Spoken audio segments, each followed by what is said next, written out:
time today. Hi, Hi, Sophia. Sophia. So nice to meet both of you. And I love this show. I'm so excited about season 2. But to start off, I want to give you sort of a fun, creative question. Which era of musicals would you like to live in and why? And you have 2 choices. You can either go back to an era in the past, and if you do, which would you choose and why?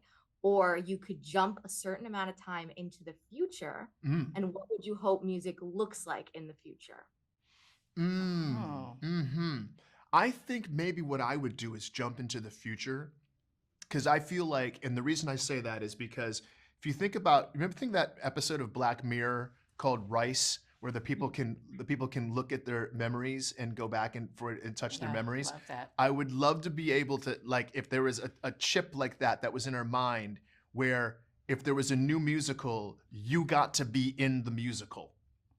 So, but you could pick the voice of whoever you wanted to sing. I've actually given this some and thought. It didn't end well for them in Black No, Mirror. it didn't. That's right. It did not end well for them in Black That's fine.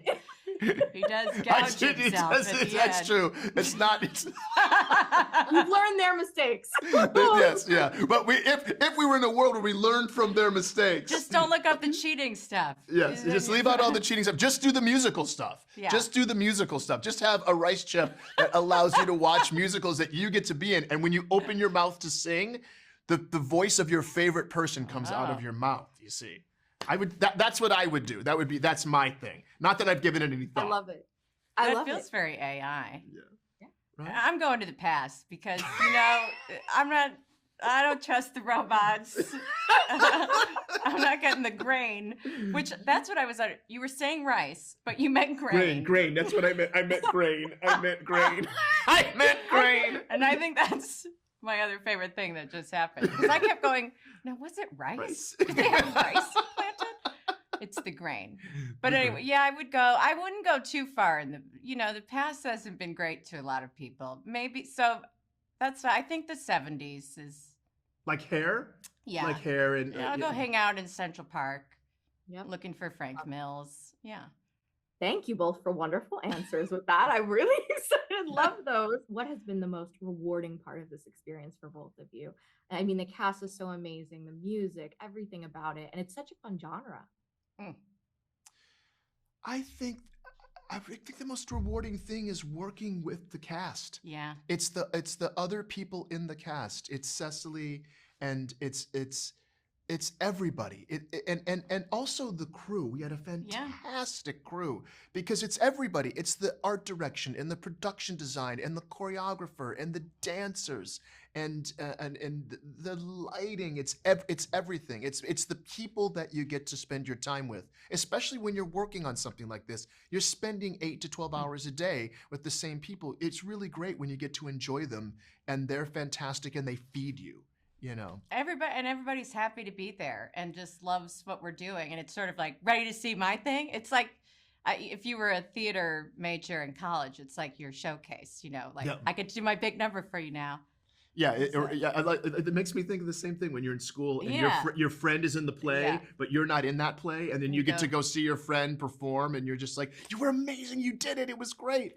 It felt like that on set every day.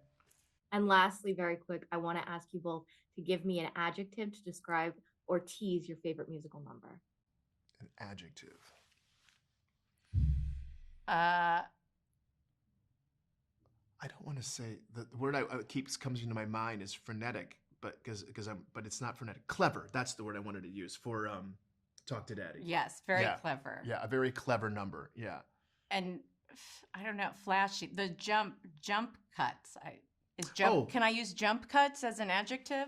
Yeah. Can she use jump cutty? Jump cutty? We're making the rules as we go. You could use whatever you want. I've got the rice in. I'm doing it. Well, don't take that as a quote. I've got the rice in. I've got the rice. Thank you both so much for your time. It was so wonderful. Thanks, Sophia. Sophia Soto with the Nerds of Color. Huge fan of both of you. And thank you so much for taking the time today to speak with me. Thank you.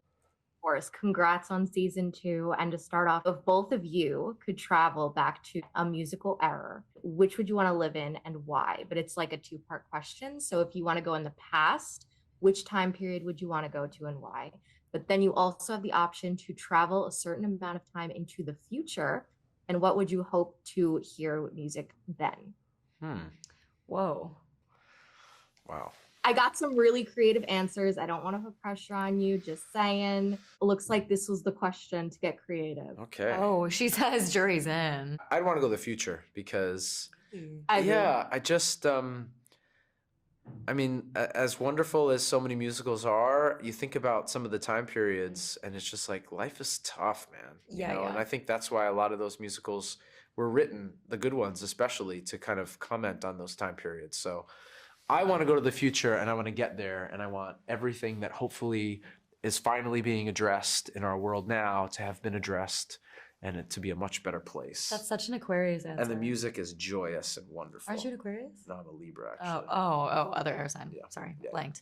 I think I agree with Aaron. I don't want to go back to a real era where, like, obviously we've progressed so much in medicine and in rights and, you know, politically for the most part.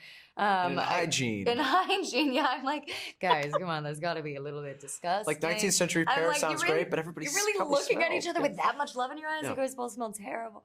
I actually had to look that up the other day. I was like, when was the toothbrush invented? Oof. So I just don't know if I want to live like that. But that being said, if I could suspend reality and live within the realms and the confines of this musical only and have it like not be penetrated by the real world, I think I would live in Phantom.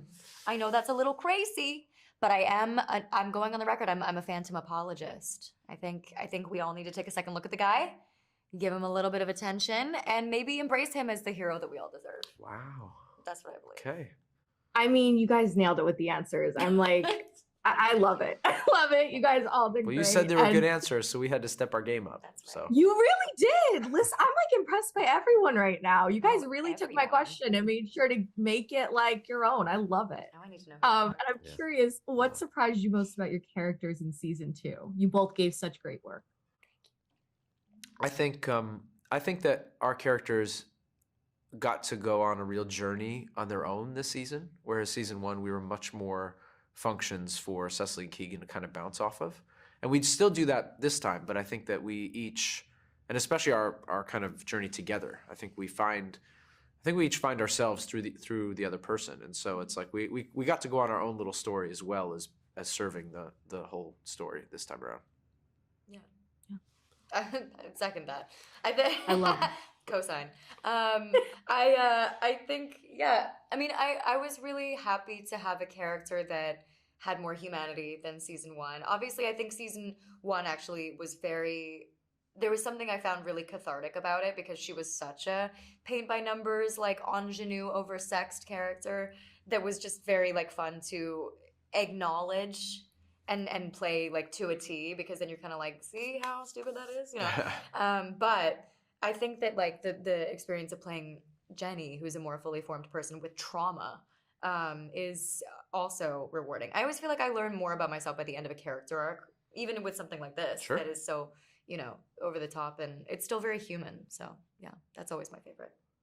So I'm actually changing my last question because Dove, I love what you just said about learning something at the end of a character arc. And I have to ask you both, what did you learn about yourself after your character arcs? I feel like I actually have one. I think I sometimes, when characters are so forthright with their trauma and like communicating it, I always feel like that helps me to be like, oh, right. We are, as an audience, writing, filming, and understanding and making room and empathy for people who are incredibly complex. Can I then learn to do that myself?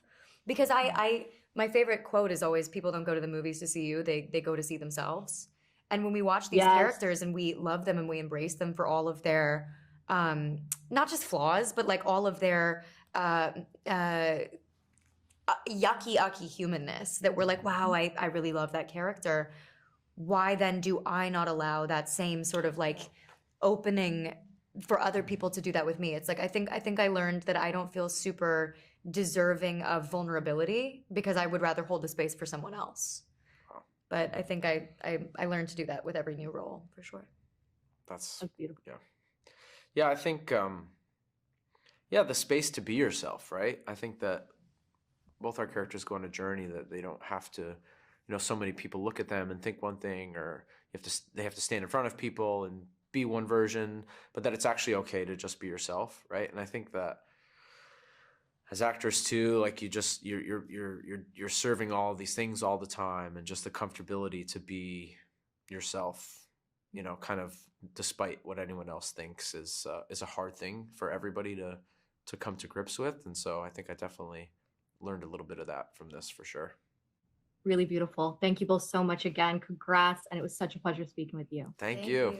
Boys, professional artists and professors. Maybe a nerd who's just like you, talking about the things that you like too. So I invite you to the NOC. In full color, you see me. The hard knock life. Comics, movies, and TV. Yeah. Pop culture with a different perspective. Watch it on your screen, hit play, so check this.